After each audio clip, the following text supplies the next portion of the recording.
Welcome to Make Your Money Matter with Brad Barrett, the show that aims to change the way you think about wealth management. Brad is a certified financial advisor, established radio host, and author of Retire Right. He is a managing director and partner at One Capital Management, an SEC-registered investment advisory firm managing over $4 billion for clients across the nation. Brad and his team are dedicated to helping clients protect and preserve their assets so they can reach their investment and retirement goals. And now, your host of Make Your Money Matter, Brad Barrett.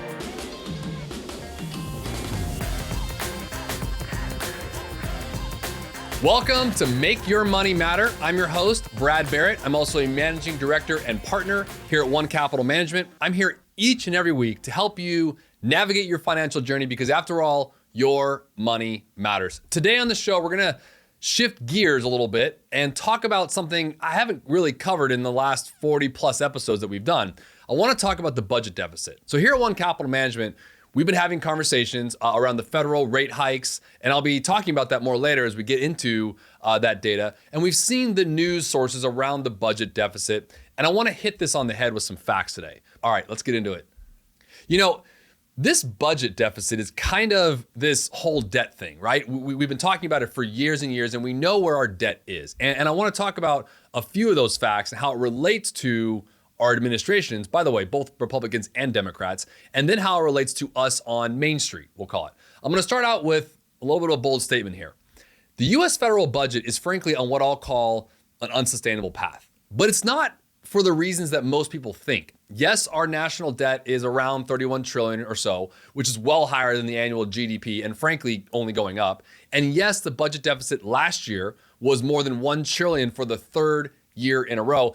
And look, none of this is good, but the real root isn't the debt or the deficits, it's government overspending. Now, I wanna stop and pause for a second there. I think it's important to know that this isn't a complaining session. This is just a natural American statement here as also an advisor for nearly 20 years, just looking at overspending just in general, across both parties and across different situations that we've seen politically in our world and really in our domestic environment. And again, this is not a political show, but the reality is what comes out of DC has a lot to do with what we'll call the sandbox to which all of us, United States, the investors, our advisors, frankly, for all listening and watching investors in this world have to deal with. Look, if the government had an enormous debt, but spent very little, the private sector could actually probably produce the country's way out of the debt problem. It's the same way you and I would manage debt. If our debt is fixed and we kick the spending issue, we can treat that issue, right? It's the symptom versus the disease. You know what I mean? Like we see the symptoms being the debt, but the disease is more important because that's the overspending, right? We do it in our own personal lives all the time and we can cure this. So if the government had an enormous debt, but spent little, the private sector would probably be fine. We would get out of the debt problem. And if the US had little debt, we could still have, by the way, economic problems from too much government spending. So it goes both ways. So the whole impetus here is government spending. Now I'll tie this into how we look at the world nowadays with investing and using this as a framework. Now, but before I go that way, ultimately the government funds itself by what? By borrowing or taxing the wealth produced by private industry. We know this isn't shocking to anybody. And right now we have a commander in chief, and like many commanders in chief, not just him, they've been in politics basically their entire career. If they've never had a private sector job or they've been in politics so long, they almost forget what it's like to have a private sector job, to feel like you can get fired, to feel like you still have to manage your own personal savings, your personal income and investments. But our government funds itself by borrowing or taxing the wealth created by you and I in private industry in general. Now, if spending were high and borrowing was low, taxes would have to be prohibitively high, right? I mean, the bottom line is that excessive spending leads to economic ills for the most part. Now, I may be going through something that you probably and likely already know, but I want to go through the why. And a lot of this write-up today was actually on an excerpt I was reading from Brian Westbury, who's a chief economist for a company called First Trust, something that I followed him since college years before even First Trust. So I just like the way he wrote this. And so a lot of this is credit to him and his team around this. And I was doing some research myself with regards to what I've been talking with clients about, frankly, about the budget deficit and is there something to be concerned about there and where do we need to be going with this? But talking about the why is really important. What's going on in Congress and the deficit is so important. Now, real quickly, according to the Congressional Budget Office, what we likely known as a CBO. Spending on entitlements, which are things like Social Security, Medicare, Medicaid, other healthcare programs, will rise from about 10.7% of gross domestic production to 15.1% over the next 30 years. Meanwhile, mind you, the net interest on the national debt will almost certainly be higher than when it was last year, unless and until we bring the deficit down and slow the growth of the debt in general. This is why, in my opinion, the debt limit debate now going on in Washington, D.C. is so important. Don't fall for the false narrative or that one group of politicians on either side who wants to push the country into default. Depending on what news channel you're going to watch, you might find that there's going to be political rants between, again, the left and the right, Republicans and Democrats, and vice versa. And I don't want anyone to fall for the false narrative that there's literally one group out there that's trying to push the country into default, nor should anyone want to abolish the debt ceiling altogether. There are two narratives that I've seen out there that are kind of, I think, misplayed in terms of the media. If there's a way to shine some light, look, this is what I want to say. If there's a way to shine some light on overspending, in my opinion, why shouldn't it be used if the debt ceiling politics can focus attention on fiscal issues? That's, again, from a fiscal person, been doing this for 2 decades now. This is what I love what Brian wrote, right? I feel it's done its job if it shines a light on fiscal issues. So many of us right now who are, for lack of a better term, downplaying what's going on in DC in this whole, what seems like a marketing campaign, it actually can shed light on overspending, which I think is really a great thing. And let's let that happen. If the debt ceiling politics, let's call it that, can focus on the fiscal issues, it's done its job. What we expect and what I think many economists expect is a last minute budget deal like what we'll see. And we've seen it before. And that includes either caps on discretionary spending for future years, maybe some sort of commission or committee that can make proposals to reform entitlements, which, by the way, with expedited procedural rules, so the proposals get a congressional vote. And I'll digress on that. But there's many things out there discussing that, or maybe both, as part of a bipartisan deal to raise the debt ceiling. But let's for a second go down the highly unlikely path that the debt limit is not raised. I think for many of us thinking about that, it's like, well, what happens then? Look, the Treasury Department would still, if you look at the numbers, would still likely have enough cash flow to pay all the securitized debt as it comes due, as well as the entitlements, again, like Social Security, Medicare, and Medicaid. So for a first moment here in time, and looking at the numbers currently as we see them, and as I've read from some of the economists writing some of these data points, and for any client or any listener or viewer out there thinking like, okay, what if we don't? What if this doesn't happen? We still can pay our stuff, basically, is what I want to share. And that's something I want to hit on the head right now. It is true, though, that other programs and agencies would have to take substantial cuts to make sure that those, what we would consider higher priority payments get made. And yes, our current administration will not enjoy making that choice for obvious political reasons. By the way, any administration would not love those choices, but it's still a choice that they alone get to make. Now, here's the thing. Ultimately, investors and frankly, voters need to realize that not every national debt is the same. I want to reiterate that. Not every national debt is the same, even if they're the same amount. Let's go back in history for a second. The US, from a fiscal standpoint, had a debt problem after the Revolutionary War, which was a small price to pay, I think, we would almost all agree, for starting an independent country.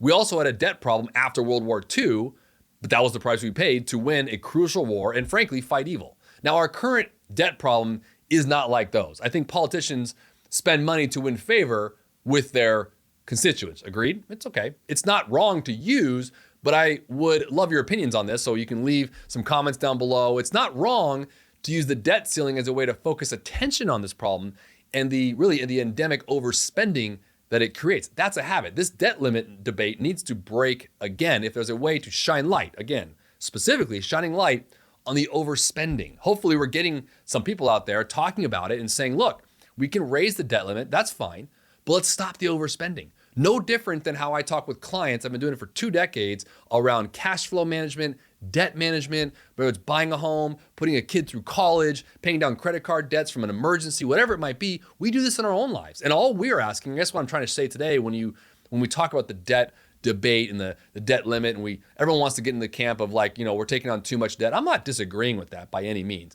But it's really what I want to share is these are good things to have if it shines light on the overspending. No different than if you were to sit with an advisor who's helping you and earnest with you around, really helping you get out of debt or helping you understand why getting out of debt is truly vital to the success of your overall investment, financial, and retirement plan. I want to make a bridge here for how that relates to investments and how that relates to what we're seeing here in the market. And I want to talk about specifically 5 factors that impact stock prices. Stay connected. Get frequent updates on the show. Follow Brad Barrett and Make Your Money Matter on most social media platforms. And catch full episodes of Make Your Money Matter streaming now on our YouTube channel. To schedule your no-obligation appointment, go to onecapital.com or call 805-410-5454. So it's important to note on this show, on the Make Your Money Matter show, the idea with taking topical ideas with what's going on, what we've been seeing over the past month or so, and anytime you're looking at news channels and things like that, we want to make sure as advisors, we are unbiased and really focus on your well-being. And so when anyone's really talking about right now some issue with the debt limit or government overspending, which again, highlighting government overspending in particular, just like we would in our own household. If we're overspending, that's a fiscal problem, right? But when we get rid of the fiscal problem, I want to shift focuses here for a second on fundamental investing. And many of you, I focus on that, which is looking at the value of a company and what it will create for our clients and for ultimately the returns that we are needing for each of our clients and their goals and their objectives. And there's 5 that I wanted to bring up today on the show that I think are important. Now, we'll do some ensuing shows and topics around specifics of some of these, but the 5 general terms I like, the 5 categories, if you will, are important here. Number 1, I think, is financial reports. So things like revenue, income, earnings per share, expectations, whether the latest financial reports are good or bad. Really you can see these influence the stock price of a company. Not always what's going on in DC is my first bridge here, right? We have things of political regulations, different administrations, whatever it might be, and it's giving us the sandbox that all these CEOs of companies have to play in.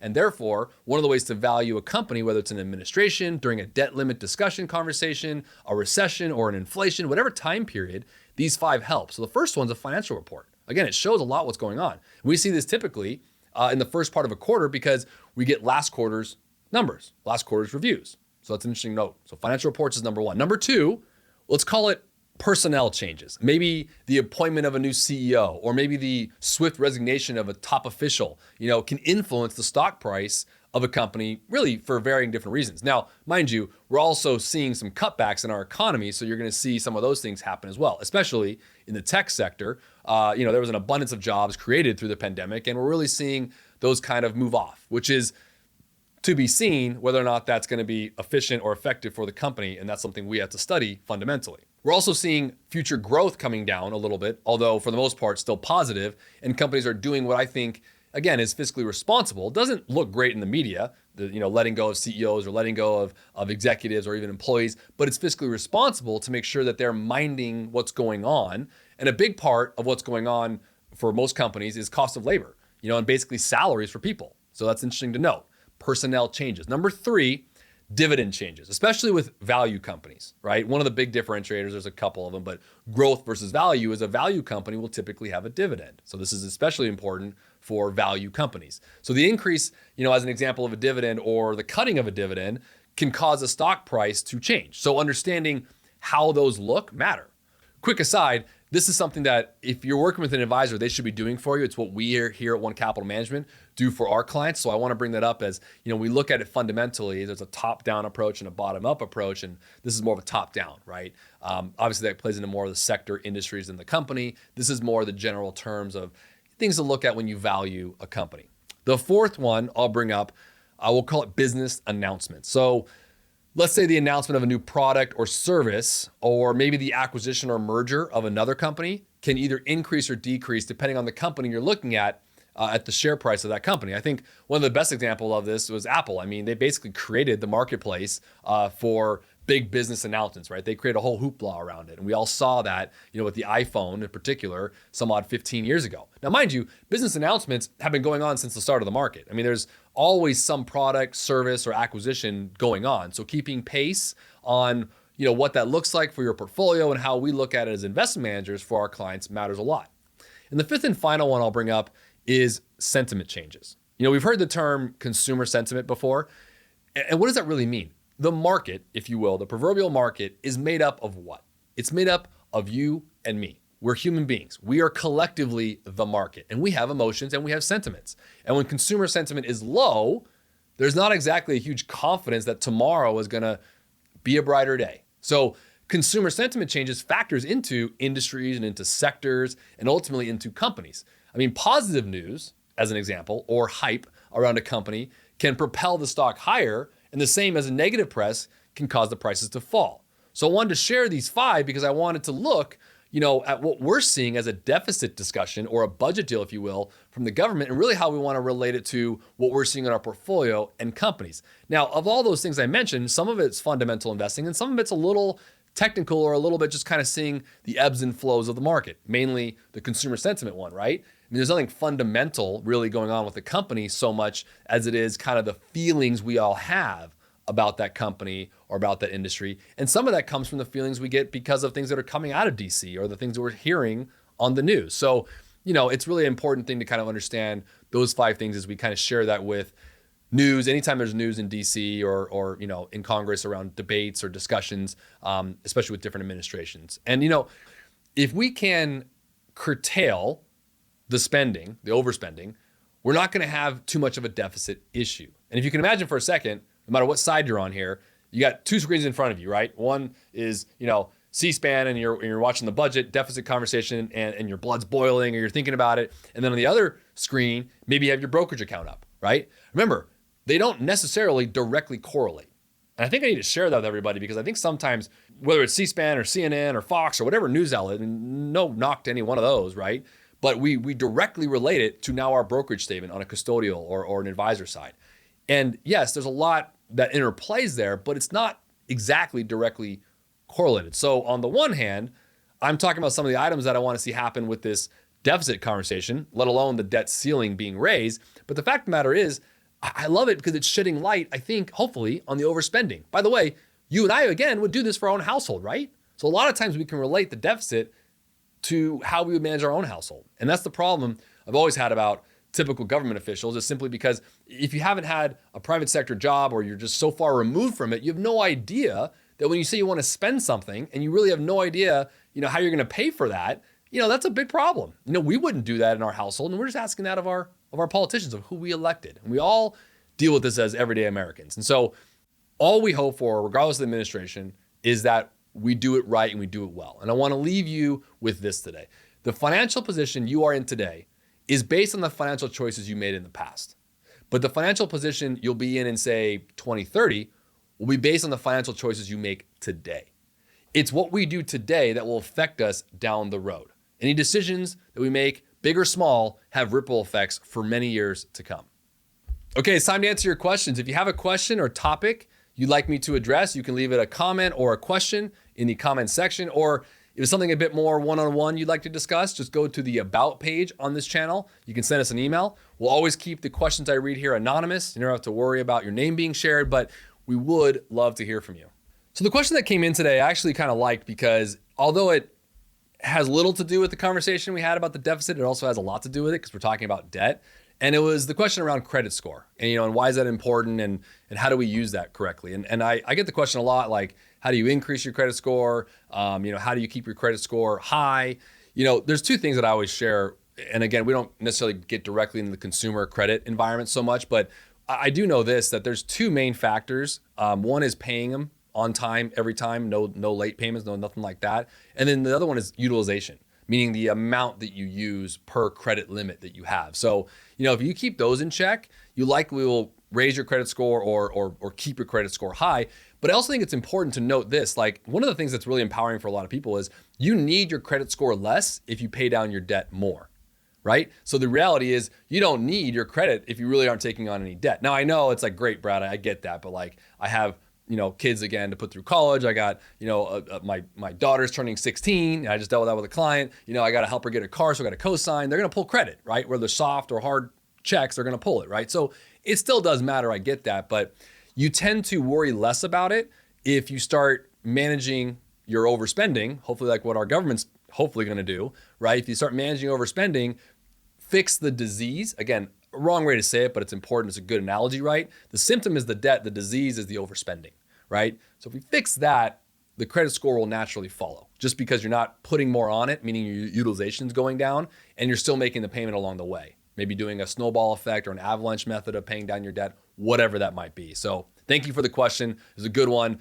I chose that one because it had still to do with debt, and we're talking about, debt limit and debate conversations in Congress right now. So appreciate the question. And again, if you have a question or comment you'd like me to read here, you can leave it in the comment section, or again, email us in the About page on our channel.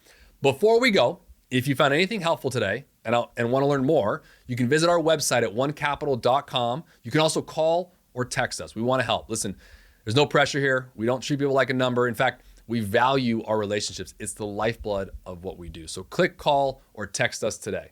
And if you're not following us on social media, you should be. You can follow us at Make Your Money Matter. We're sharing great information on all of our social media platforms. And as I often say, if you enjoy the show, share with someone you like. I guess if you don't like the show, share with someone you don't like. But until next week, always remember, make your money matter.